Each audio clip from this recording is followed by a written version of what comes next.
Olá, eu sou o Guardião da Chave e hoje vou destravar para vocês o mistério da Umbanda. Não vou entrar em termos religiosos, mas sim em termos históricos. Muitos têm a curiosidade de saber quando começou e como funciona a Umbanda. E aqui eu vou trazer para vocês esse fato. Não vou entrar, como já disse, na religião em si, mas sim vou falar dos fatos históricos para aqueles que tiverem a curiosidade. Fiquem até o final do vídeo que eu vou tentar desbloquear esse mistério para vocês. Não deixem de se inscrever e de deixar o like.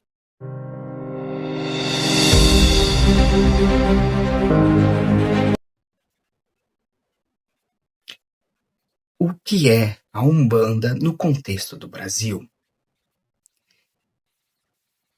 Muitos têm uma imagem muito distorcida do que é a Umbanda. Hoje vamos explicar historicamente o que é.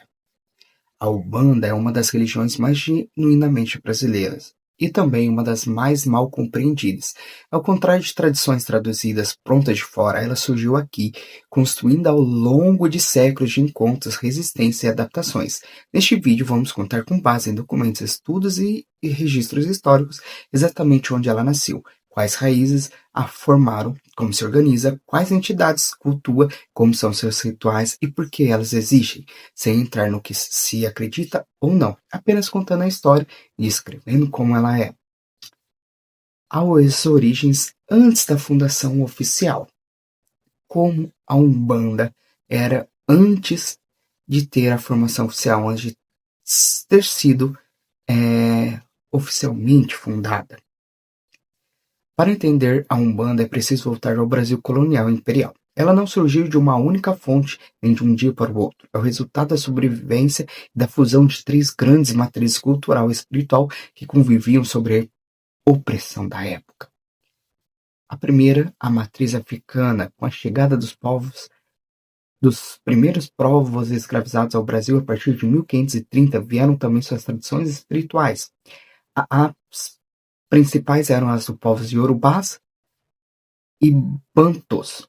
Suas crenças giravam em torno de forças da natureza chamadas orixás, de entidades ancestrais e da ligação entre o mundo visível e o invisível. Mas havia um problema: a escravidão proibia totalmente a prática dessas religiões. A Igreja Católica, religião oficial do Império e da colônia, considerava tudo aquilo pagão. Para não serem punidos, perseguidos ou mortos, os escravizaram e criaram uma estratégia genial: o sincretismo. Passaram a associar cada força espiritual que cultuavam a um santo católico conhecido.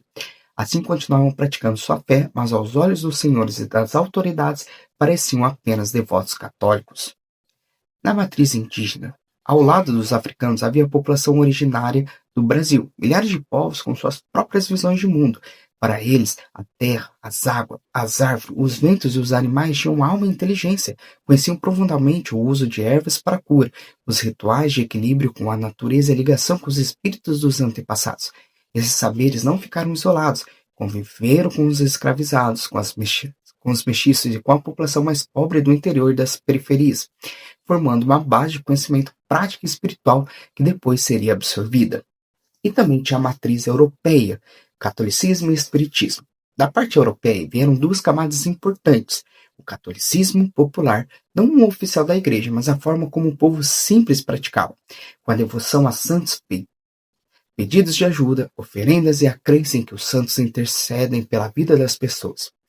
E o espiritismo kardecista chegou ao Brasil em 1865 com a tradução das obras de Allan Kardec. Trouxe conceitos que eram desconhecidos nas tradições africanas e indígenas organizadas formalmente: a ideia de evolução dos espíritos, a lei de causa e efeito, a reencarnação e a obrigação de caridade como forma de aprendizado espiritual.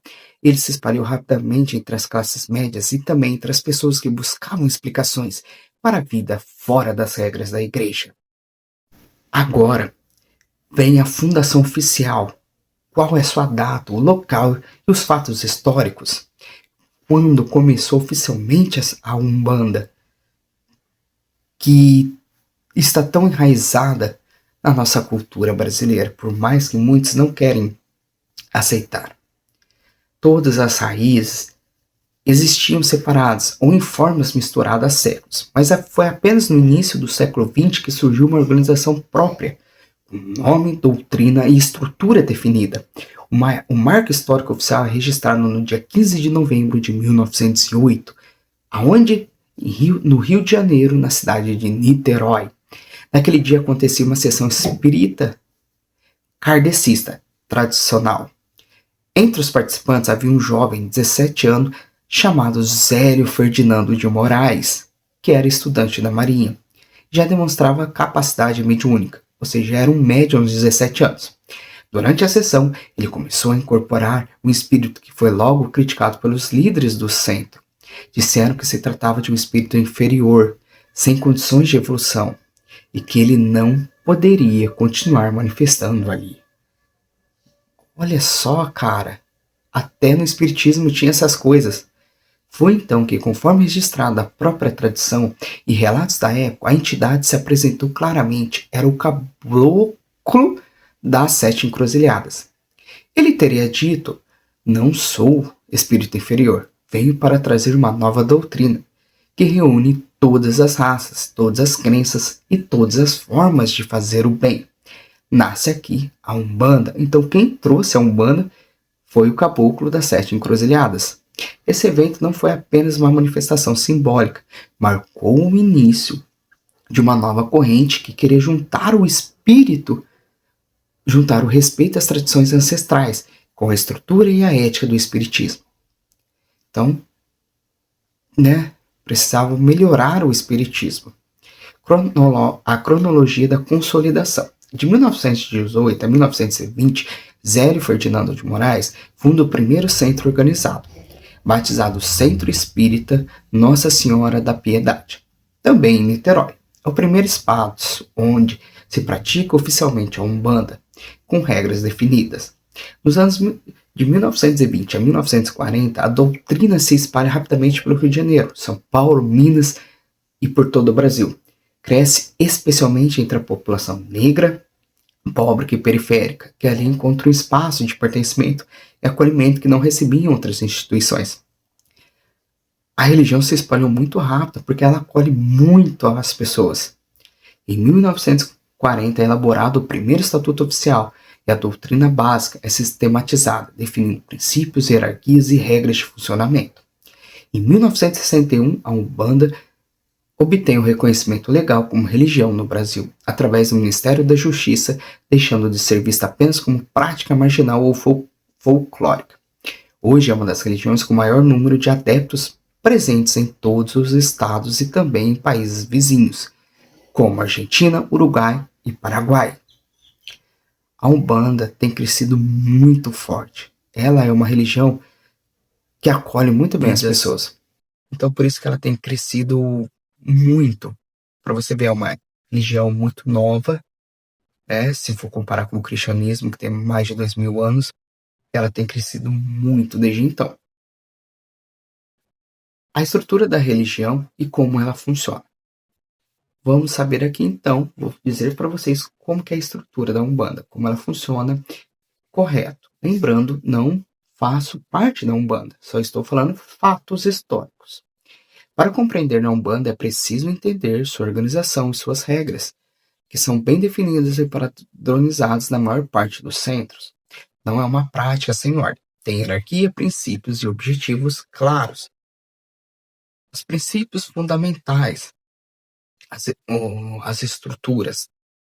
Conforme seus próprios documentos, a Umbanda segue esses pontos básicos. Há um Deus Supremo, Criador de tudo, chamado de nomes diferentes, conforme a tradição, Olorum, Zambi ou simplesmente Deus. É considerado distante, não se manifesta diretamente e age através de suas forças e de espíritos evoluídos. Acredita-se que existe uma hierarquia espiritual, ordem de entidades organizadas conforme seu grau de evolução, sabedoria e função. Nenhuma entidade é igual a outra.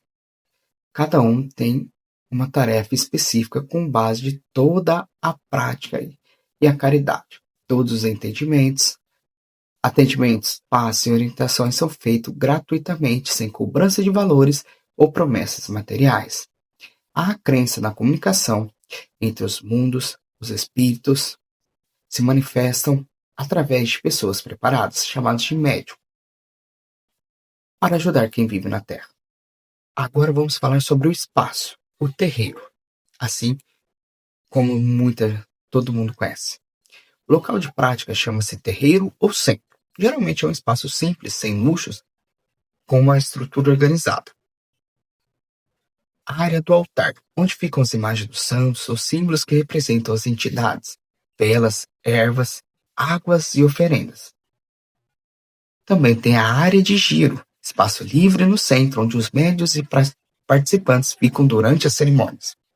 Depois tem as separações, em alguns casos as divisões que marcam as fundações de cada linha espiritual. Agora falaremos sobre os responsáveis. Cada centro tem uma liderança. Pai ou mãe de santo é a autoridade máxima, responsável pela doutrina, pela formação dos seus médios e pela direção do centro. É alguém com anos de prática e estudo. Médiuns são pessoas que, após um longo período de preparação, aprendem a receber a presença das entidades. Eles vestem roupas brancas, cor que simboliza limpeza, equilíbrio e respeito, e ficam descalços como forma de contato com a terra. Então aqui ficou bem claro como funciona a Umbanda até agora. Então temos os médiuns, os pais de santos, os terreiros e tudo como funcionam os seus procedimentos. Se você está entendendo tudo até agora, não esqueça de se inscrever e de deixar o like, que vou continuar explicando como funciona essa religião maravilhosa. Falaremos agora sobre as entidades e as origens, o que são e como surgiram.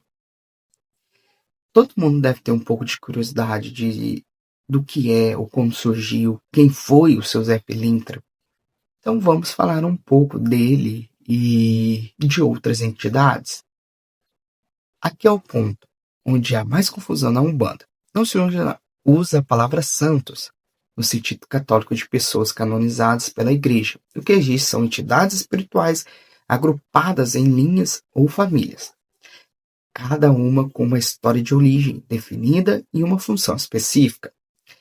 A associação com imagens católicas veio exclusivamente do sincretismo. Se vocês lembram lá do começo, eles usavam o sincretismo para poderem exercer a sua religião. Como forma de proteção e sobrevivência, vamos ver uma por uma, conforme a sua linha. Tem a linha dos orixás, de origem africana. Daqui vêm as entidades mais antigas da tradição, vindas diretamente das culturas iorubás e bantus. Na África, eram compreendidas como forças naturais, energias que comandavam fenômenos como a chuva, sol, vento, rios, terra e relâmpagos. Não eram deuses criadores, mas manifestações do poder do Deus Supremo. Com a escravidão, foram ligados a santos católicos, e essa associação permaneceu na Umbanda. Agora temos a linha dos caboclos, origem indígena. Depois dos orixás, vem a linha dos caboclos, exclusivo da Umbanda, pois não existia na África. Então também temos linhas exclusivas da nossa Umbanda, que nasceu aqui no Brasil. São os espíritos dos antigos habitantes do Brasil, guerreiros, pajés, líderes de tribos, pessoas que viviam em harmonia com a terra e conheciam todos os segredos da natureza. Ou seja, são os nossos antepassados indígenas que nasceram e viveram aqui no nosso Brasil. Durante séculos, com a colonização, os povos indígenas foram perseguidos, tiveram suas terras tomadas e suas crenças proibidas. Mesmo assim, preservaram um conhecimento imenso sobre ervas, ciclos da natureza, energias da terra e das matas. Com a formação da Umbanda, esse saber foi incorporado como uma das bases mais fortes da religião, o vínculo com a terra que deu origem ao povo brasileiro. Como se tornaram entidades de referência, ao contrário dos orixás, que são energias universais, Os caboclos são vistos como espíritos de pessoas que viveram aqui, cumpriram sua missão e evoluíram espiritualmente, escolheram permanecer como guias para proteger a terra e ajudar quem vive nela. Mas quem são os principais caboclos e quais são suas origens? Tem o caboclo das sete encruzilhadas. É a entidade fundadora, a mesma que se manifestou em 1908 com Zélio de Moraes. Não sei se vocês lembram. Se vocês lembram lá do começo, comentem. Considerado o chefe supremo da linha dos caboclos, representa o domínio dos caminhos da sabedoria que juntam todas as tradições e da capacidade de resolver o que parece impossível. O nome Sete Encruzilhadas remete à visão indígena dos pontos onde as estradas se encontram, locais de passagem de energias e decisões. Também temos o caboclo Tupinambá. Ele tem ligação direta com a grande nação indígena Tupinambá, que habitava a costa leste do Brasil. Representa a força das matas atlânticas, o conhecimento das plantas medicinais e a proteção do litoral. Temos o caboclo Juremeira, ou caboclo Jurema. O nome vem da planta jurema, usada em rituais sagrados indígenas de várias regiões do Nordeste e Sudeste. É símbolo de cultura profunda, visão espiritual e conexão com o mundo invisível, muito presente nas regiões interioranas do Brasil. Temos o caboclo Sete Flechas, que representa o guerreiro sábio, não da violência, mas da proteção. Cada flecha simboliza uma virtude: sabedoria, coragem, justiça, caridade, firmeza, fé e equilíbrio. Sua imagem remete às estratégias de defesa das tribos contra invasores. Temos o caboclo Ventania, associado aos ventos que varreram as matas e limpam os ambientes. Vem da tradição de povos que habitam regiões de serras e campos abertos. Representa a renovação, a limpeza de energias passadas e agilidade espiritual. No sincretismo, os caboclos, por terem origem local e não estarem ligados a nenhuma tradição estrangeira antiga, não receberam associação fixa a santos católicos. Em alguns casos, apenas ligavam-se vagamente a figuras como São João ou São Pedro, mas suas identidades permanecem ligadas à terra e à história indígena. É muito legal saber que a gente tem os nossos próprios santos, assim dizendo, né? Brasileiros que nasceram, cresceram e viveram aqui nesse Brasil maravilhoso. Temos a linha também dos pretos velhos e das pretas velhas. Vamos falar das suas origens históricas. Eles são descritos como espíritos de homens e mulheres africanos que foram trazidos ao Brasil como escravizados, muitos dos quais já eram sacerdotes, líderes religiosos ou conselheiros em suas terras de origem. Durante a escravidão, sofreram trabalhos forçados, violências e humilhações, mas eles sempre perseveraram em sua fé, sua sabedoria e, acima de tudo, a capacidade de perdoar. Como eles se tornaram entidades, afinal de contas?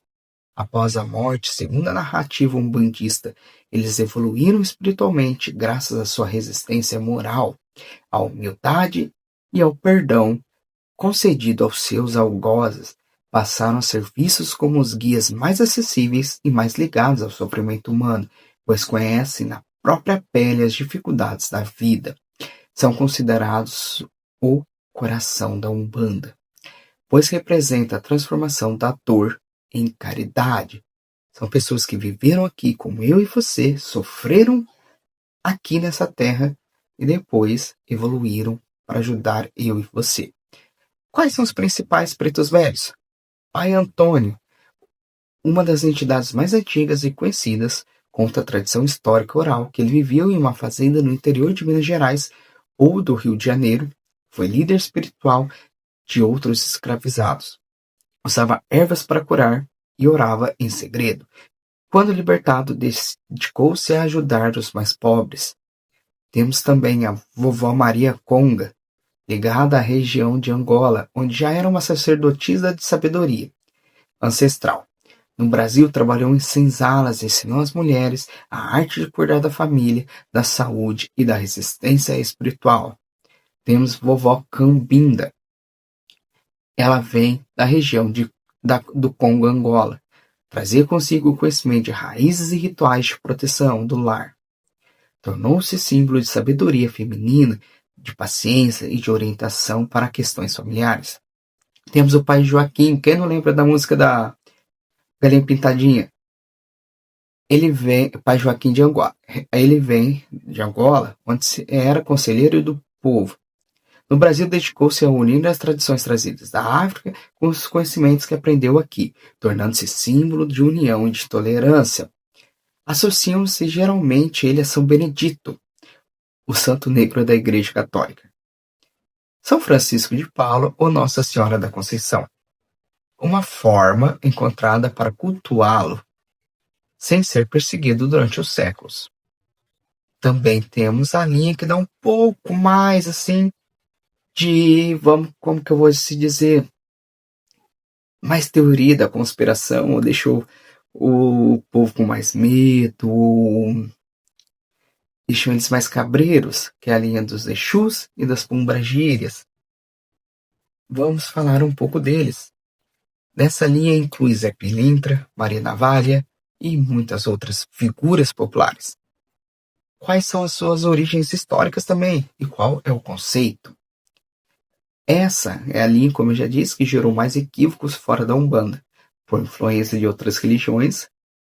Historicamente, suas origens vêm de duas fontes principais: da raiz africana na tradição Banto e Yorubá. Havia entidades chamadas de Essu, ou Exu, que não eram demônios,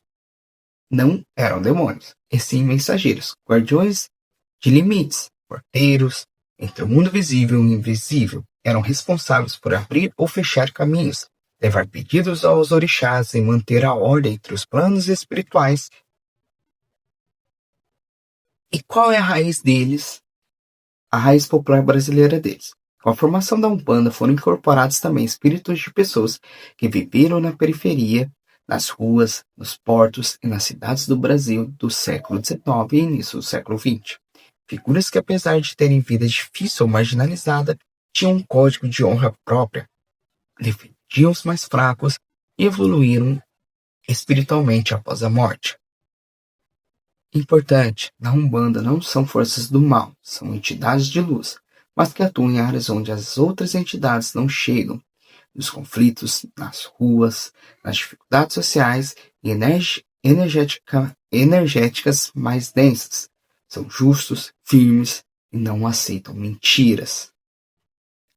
E quais são as principais entidades dessa linha?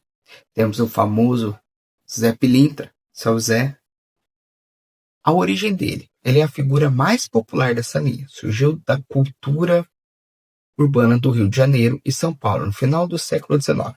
A narrativa histórica oral conta que foi um homem de origem humilde que vivia nas ruas, trabalhava em feiras, portos e boteco. Vestia-se com elegância, terno, chapéu, bengala e lenço colorido. Tinha um caráter forte, defendia prostituta, trabalhadores explorados, pessoas pobres e injustiçadas. Não roubava, não matava, mas resolvia as questões que a polícia e a justiça oficial ignoravam. Após morrer, tornou-se uma entidade de evolução. Ele representa a astúcia, a defesa dos marginalizados, a resolução de questões materiais e sociais, honestidade, mesmo fora das regras convencionais. É considerado o chefe dos Exus na Umbanda. No sincretismo, ele é associado a São Cipriano ou São Cosme e Damião, em algumas tradições por ser protetor de quem vive fora dos padrões. E também temos a Maria Navalha. Ela também tem raiz na vida urbana do Brasil, no Brasil antigo. A história oral conta que ela foi uma mulher forte que vivia nas ruas, nos bairros pobres e nas regiões dos portos, defendia mulheres contra agressores, defendia o seu território e os mais fracos, e usava uma navalha apenas para defesa, nunca para agressão gratuita. Sofreu muito preconceito e violência durante a vida. ao evoluir espiritualmente, tornou-se o guia da proteção feminina e da justiça para as mulheres. Ela representa a força feminina contra a opressão, a coragem de se defender, a proteção contra calúnias e a resolução de questões difíceis que envolvem honra e sobrevivência. Então, por mais que a gente não entenda, os santos da Umbanda, assim vamos dizer, não são santos, mas os Exu, eles estão aqui para nos ajudar. Também temos o Exu das 7 encruzilhadas. Mensageiro geral, abre todos os caminhos, liga todos os pontos espirituais entre a tradição africana e da sabedoria indígena.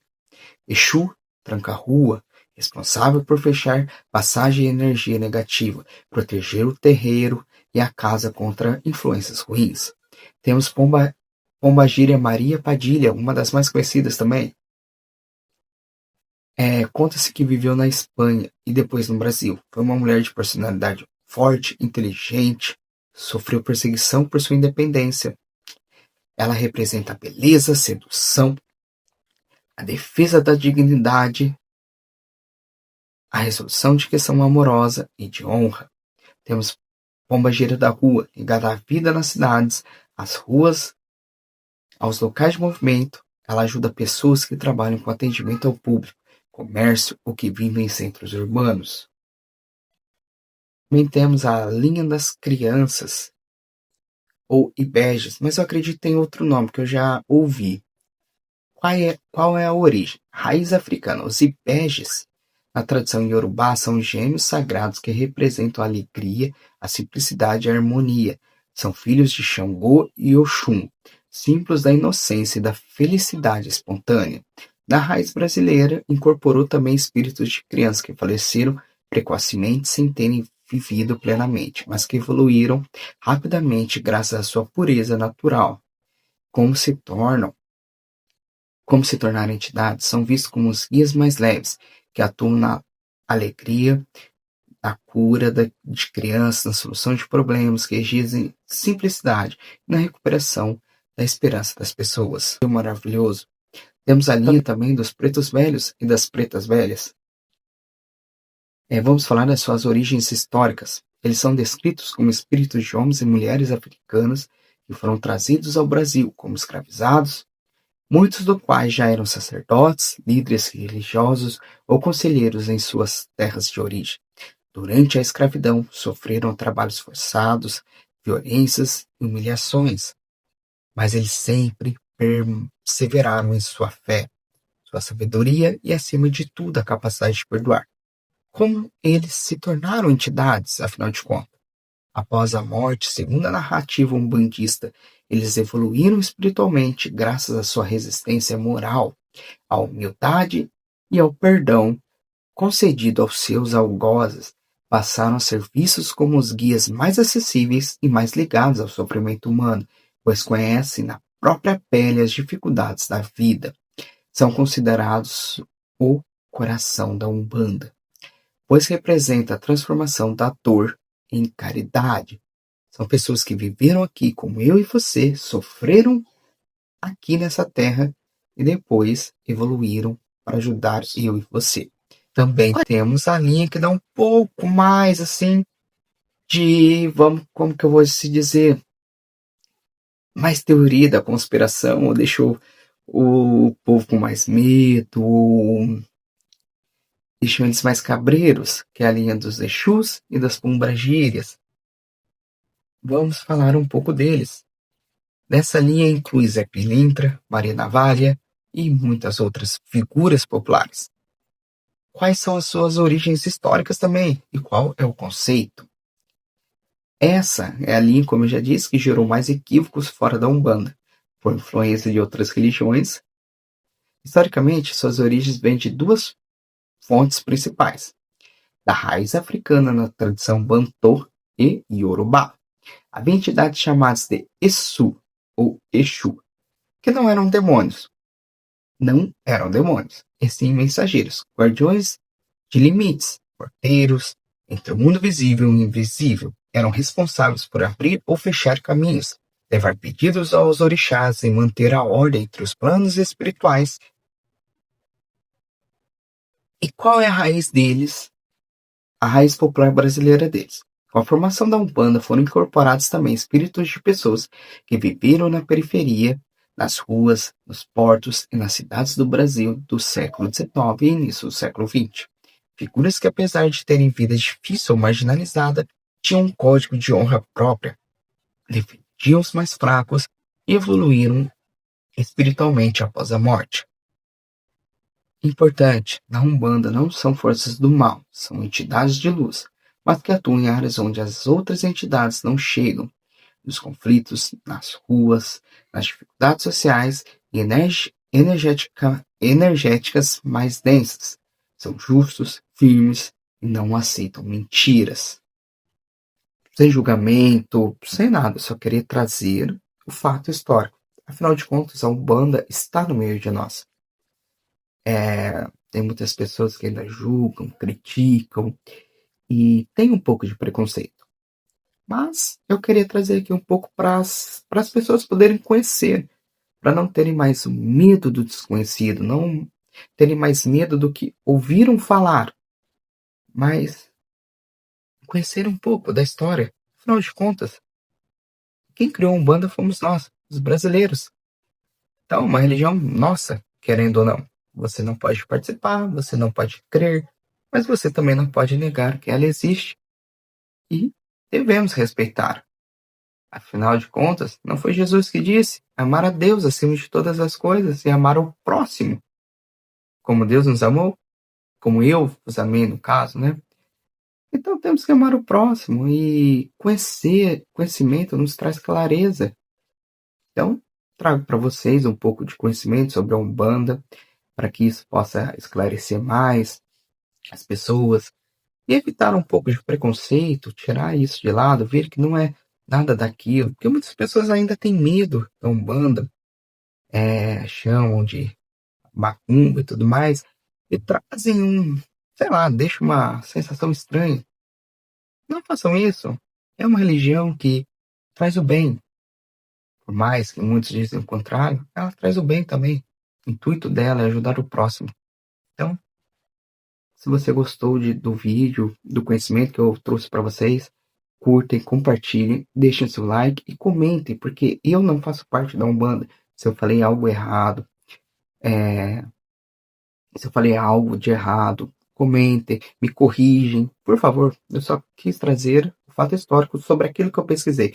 Se tem algo de errado, porque eu tenho certeza que o nome das entidades crianças não é o que eu falei, eu já tinha visto outro nome que agora me fugiu. Então, por favor, deixem nos comentários, me corrigem todos os fatos. Eu estou aqui para isso. Eu não sou ninguém. Eu só trago a chave e desbloqueio os segredos para vocês, mas cabem vocês quererem o conhecimento e, por favor, comentem, compartilhem tudo o que vocês quiserem sobre esse conteúdo maravilhoso. Um beijo, um abraço.